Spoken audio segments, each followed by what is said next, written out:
I would sing this, but you really don't want me to. Trust me.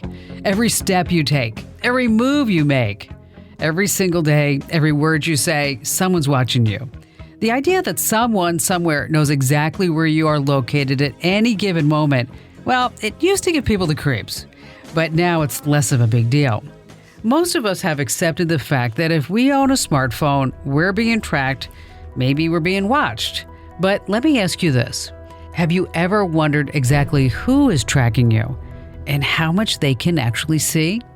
I'm America's digital pro, Kim Komando, and welcome to Komando on Demand, a podcast that provides in-depth insight on the ever-changing technology landscape and the impact it has on our lives. We're going to hear from tech industry experts, movers, and shakers. And in this podcast, we're going to find out who's spying on us and how to hide from them, if that's at all possible. You see, right now, your phone is a magnifying glass, and there are people paying big bucks for an up-close and personal view of you. And you really need to know how all of this works so that you can transform your phone from, say, that magnifying glass into a data privacy shield. But until then, you're just a sitting duck. We all are. I'm not trying to scare you, but I'm trying to inform you because knowledge is power, and you're going to have so much power at the end of this podcast. But first, let's say a huge thank you to one of our sponsors in this podcast that makes this possible.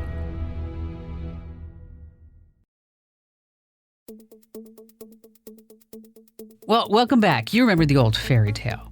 The big bad wolf followed Red Riding Hood long before she knew he was there. Well, in the same way, location tracking, it's not a new technology. There were many others. Before GPS came onto the general market, we all had it. The only method really used to track a cell phone was triangulation. That was kind of like figuring out where the phone was located by creating a triangle of the cell phone towers around it. And by looking at that triangle, you could pretty much figure out where the phone was located. Nowadays, your GPS is technology that provides pretty much exact location, but it comes with a cost. If you use GPS, you're making a trade-off. Whether you know it or not, you're giving away a lot of your personal information. But let's talk a little bit about GPS. GPS stands for Global Positioning Systems. This is the satellite navigation system that we use here in the United States. Here's how it works. 27 satellites are busy revolving around planet Earth. They send back three-dimensional locational data to special receivers. 24 of them are in use, and 3 are for backup. You see, even GPSs need backups. The receivers figure out the location and the distance of the satellite by analyzing the time it takes to receive the signal. Using the information from several satellites at once, GPS can be super accurate about location. It can be within 50 feet or so, or maybe even closer. But keep this in mind. These satellite critters, they're way up there, 12,000 miles away, traveling thousands of miles per hour, and they're powered by the sun. So if your GPS lady happens to be off by, say, 50 feet, give her a break. I mean, she's getting her information from far, far away. And that's why even though you may be using a GPS, you've heard the stories, people driving off cliffs, going into wrong way intersections. You always need to use your own common sense when relying on a GPS. All right, back to the satellites. At first, satellites were only meant for military use, applications. They were maintained by the United States Department of Defense. In the 1980s, the public got a hold of it, and now GPS is pretty much available to anyone who wants to pay for it 24/7. This is actually kind of cool. We get all that satellite technology for free. We don't have to pay to use a GPS. There was a time when you'd actually have to have a monthly fee, by the way. There are no setup fees, no contracts. Everyone can see everything anytime. We all share it, which means if you put on your thinking cap, a terrorist has as much right to it as a scientist. But for most of us regular at-home folks, it's a great way to learn about the world around us. As a society, we rely heavily, and I mean heavily, on GPS. If it goes kaput, its readings would be way off. Planes, trains, and automobiles would be the first to feel the effects. While a worldwide GPS failure isn't likely to happen, it's now possible for a hacker to spoof a phony GPS signal that nearby receivers might mistake for the real thing. And it's been done before. The United States Department of Homeland Security says that critical services like water control, agriculture, flood control, medical care, emergency services, and information technology are particularly vulnerable to this kind of sabotage because most of them actually rely on GPS to function.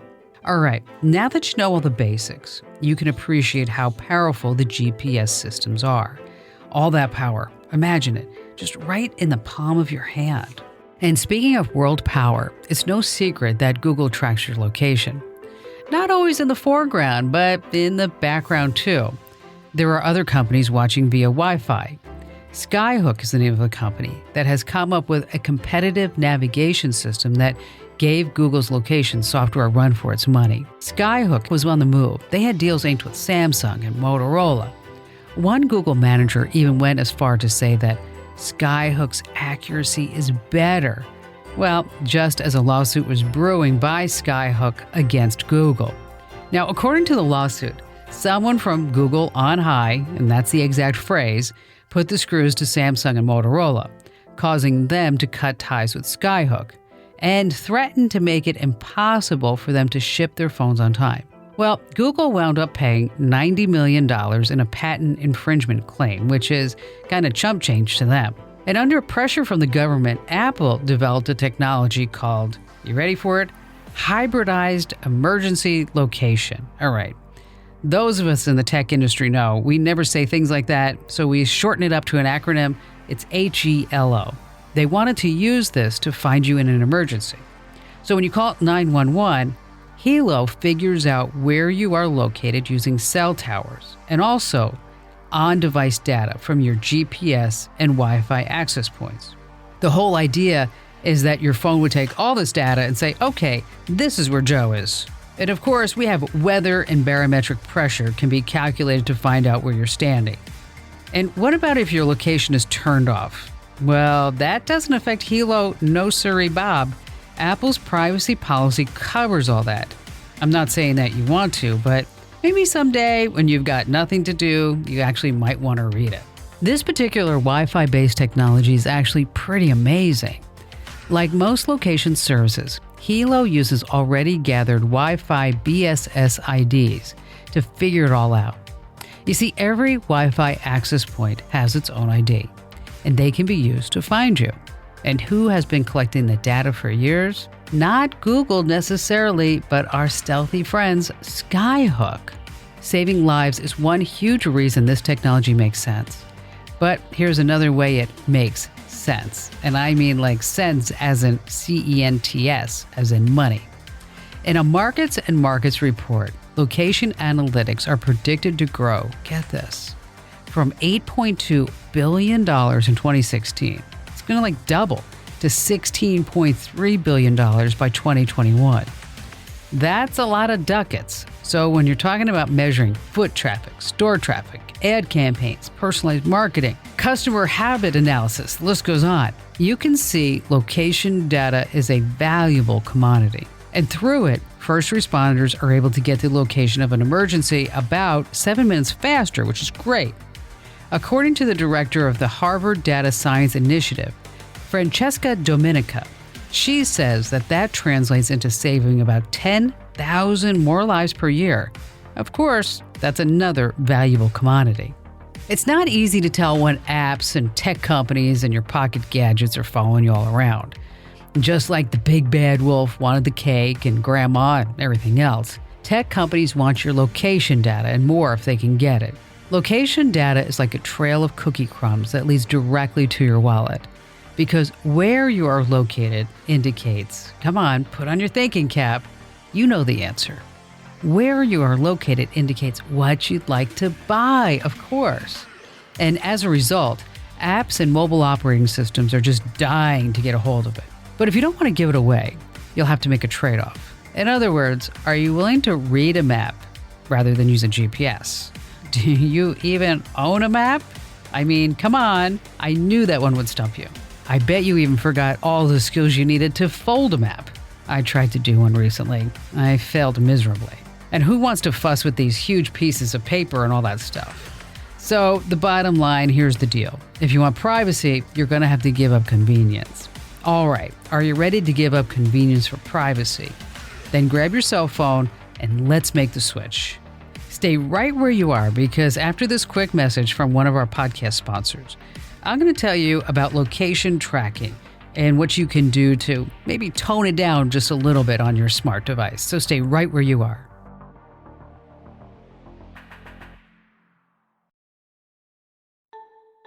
All right, you're back for more. I'm happy about that. If you've got location tracking enabled on your device, then you're basically giving Google and Apple carte blanche to your location and all your activities. It's just part of the deal. If you don't want your smartphone to report your position, an app, or organization, it's time to disable the master location. Now, disabling the master location basically stops your phone from letting cell towers, Wi-Fi networks, and satellites know where you're located. All right, here's how to do it. If you got an Android, head over to Settings. Go into Security, Location once again, then turn the Use Location switch to off. Makes a lot of sense.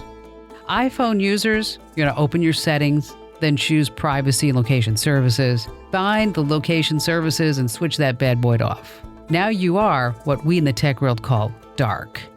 When you're dark, you won't be able to find where you are located on an online map, or locate the nearest gas station or Starbucks, or find your phone if you lose it. Google won't be able to use your presence to determine how busy a freeway is or place you on their Wi-Fi maps. But do you still exist? Do you think, are you still visible?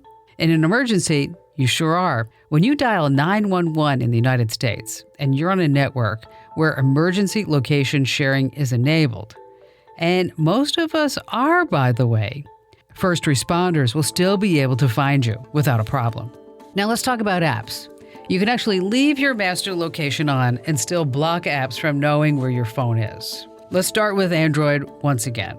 Head over to Settings, that's Security and Location, and inside there you're going to have something that says App Level Permissions. You'll see a list of all the apps on your phone, and it takes time, but just go down the list, choose which apps you want to hide from. Apple users, you get a more customized choice. Of course, anything on your iOS happens under Settings and then Privacy, Location Services. That's where you can see your apps. From there, you can choose to enable location a few different ways. Say only when using the app, always, or never. If you do choose only while using the app, you'll only share location when the app is running. That's actually pretty handy. All right, so now you know something, how to pick and choose which apps get to see you and which ones don't. But with location access disabled in Android-based apps, be prepared to live without those apps. Many of them won't even function unless they have access to your location. Again, it's that trade-off. What do apps do with your location data? That's always a question I get on my show. Well, it depends on the app. Every app is different. A fitness app can be particularly most intrusive because it literally counts every single step you take, every calories you eat if you want, every brand of food that you buy, where you go to work out. And it may be working in the background even if you're not working out and not using it. So if you want maximum invisibility, the key is to disable that master location. Because even with your location switched to off on all your apps, well, there's Apple and Google. They can gather location data about you. And don't forget, the mighty Facebook probably can too. So how can they do this? Well, they may own the actual operating system or have a big chunk of it. According to a recent AP report, Google's a little bit more motivated to get a hold of your data. But they own it. You own the phone, they own the operating system that you use. So in turn, they own all the data they can collect ethically through that operating system. Wow, isn't that something? Bet you didn't think about that when you bought the Android phone. But it's not like they didn't warn you. Do you remember when you read their privacy policy over a cup of coffee one day? Yes, you were so excited. You sat down, you had that coffee and said, "Do you agree to your terms?" And you're like, "I don't agree," until I read every single paragraph. All right, of course you didn't read it. It's very deep in there. It's in Apple's too, and I have a confession. I tried to read it once. I really did. I had all good intentions, but after like a page, I said, just forget it.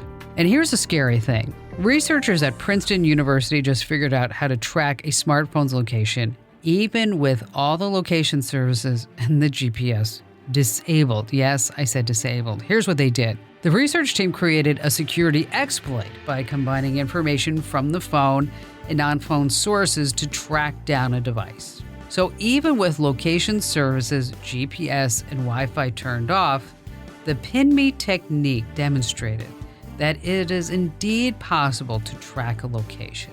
All right, this is super interesting. They use seemingly unrelated data like the time zone of the phone, reading from its sensors like air pressure, mixed with public information from maps. And maybe this sounds all familiar. Think about Fitbit, all right? Just for a moment, all the data it reads just from your wrist. The pin me method is virtually undetectable because the sources used in the analysis are so minute. They don't require user permission. In February 2018, they concluded, and I'm going to quote them, "Despite a user's best efforts, their device's location, and most likely their location, can be tracked." All right, let me just say that again. Despite a user's best interests, all right, in other words, anything that you've done, your device's location, which means most likely your location because you're not going anywhere without your phone or your tablet, can be tracked.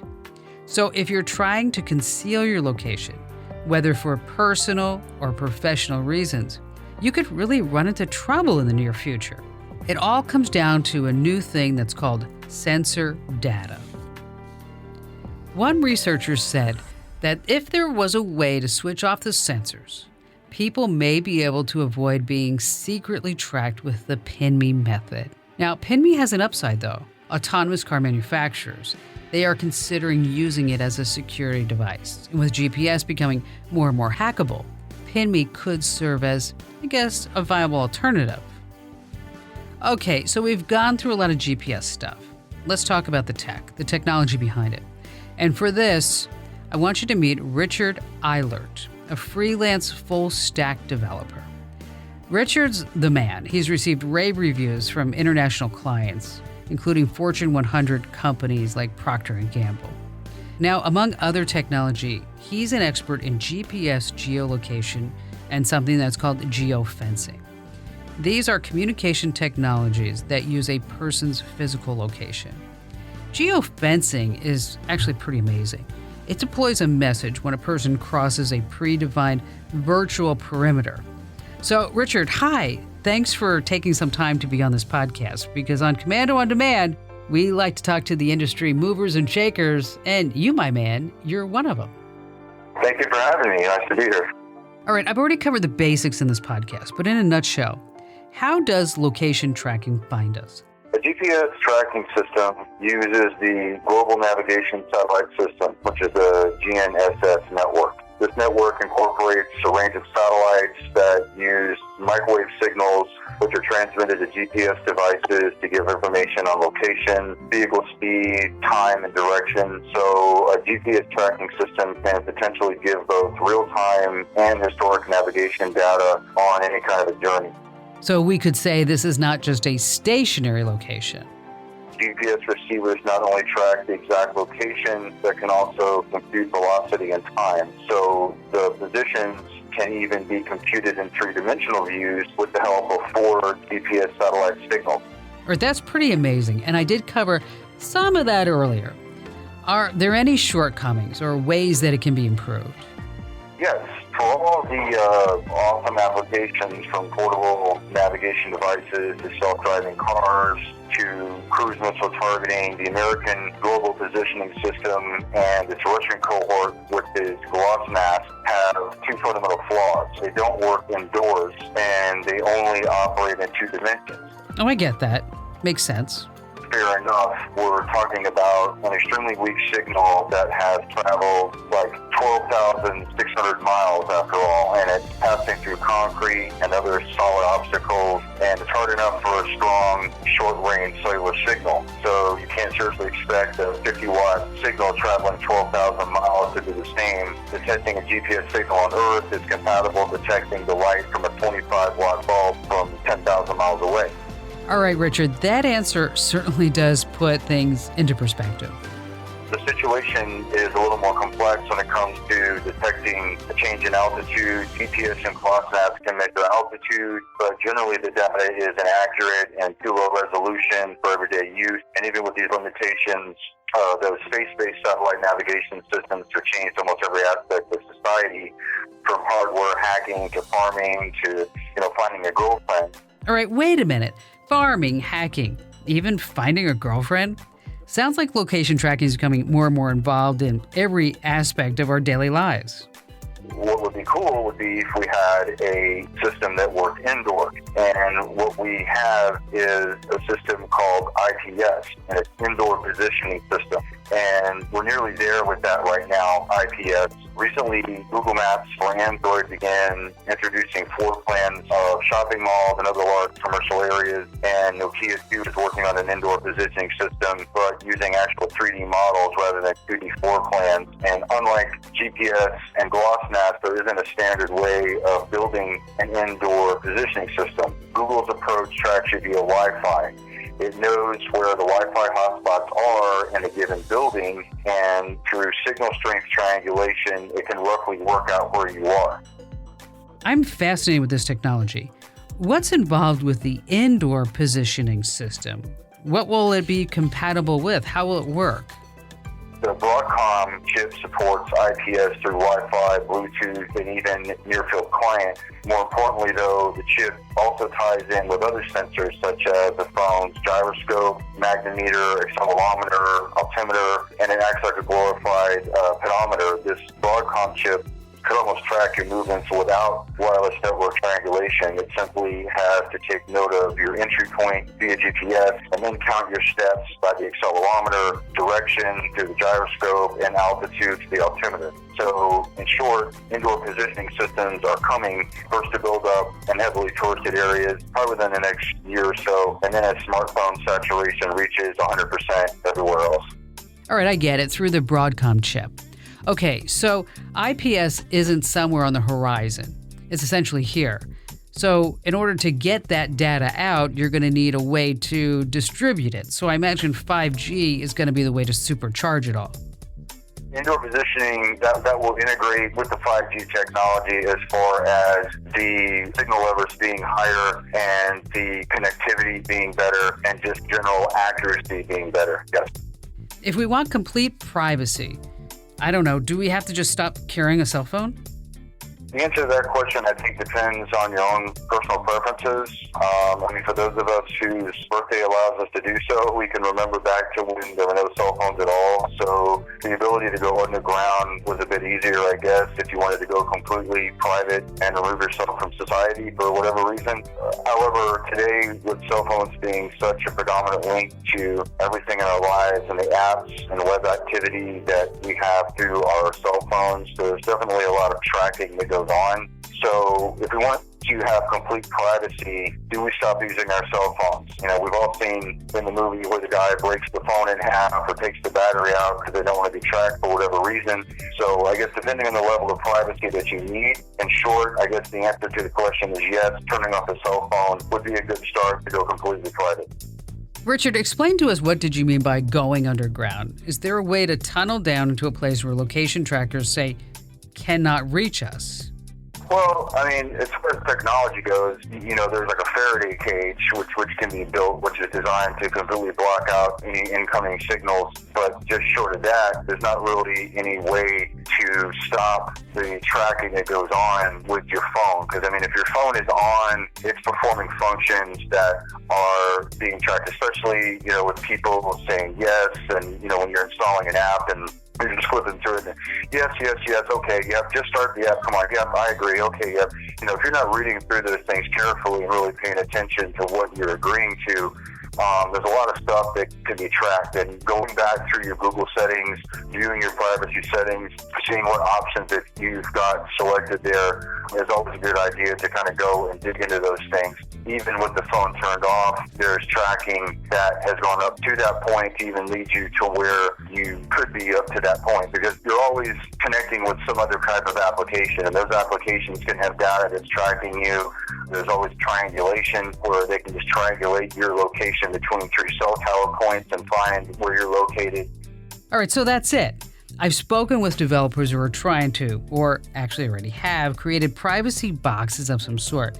But for the most part, sorry folks, no privacy. That's just the way it is nowadays. It's kind of a catch-22 Big Brother situation. It's like we've got these things that are so great in our lives and they do so much for us, but Google apparently, from when they very first started their company back to the initiation of their first servers, every single search performed by every single person ever has been recorded and they're backed up in their databases, and that information can be gone back through and found. Every single search by every single person is stored. It kind of makes you wonder if this isn't why we don't have more terrorist attacks in this country, because maybe, just maybe, the FBI is truly monitoring all this stuff. That's definitely something I want to cover in a future podcast. So, Richard, I happen to know that you're someone who totally values your privacy, and that's okay. You keep a really low profile on the web, but you have kudos from clients like DTPM, Drug Testing Management, and Procter & Gamble. So if people want to get in touch with you, what's the best way to do it? Best way is through Upwork.com, where my freelance account is located, and you can simply find me by searching through freelancers for Richard Eilert. Hey, thanks, Richard. It was so great to have you on this podcast, and I appreciate your time. Well, thank you so much. It was great being here. I appreciate the time, Kim. You have a great day. Hearing that music from Purple Planet, suddenly I'm in the mood for sushi. Now, isn't it really so bad when you're a sushi fan, you get targeted ads for sushi restaurants and takeout? Well, yes and no. All of this information we've been talking about can be shared across other Apple devices connected to the same iCloud account because Google shares account information across multiple devices. Apple claims that it doesn't store this data for itself.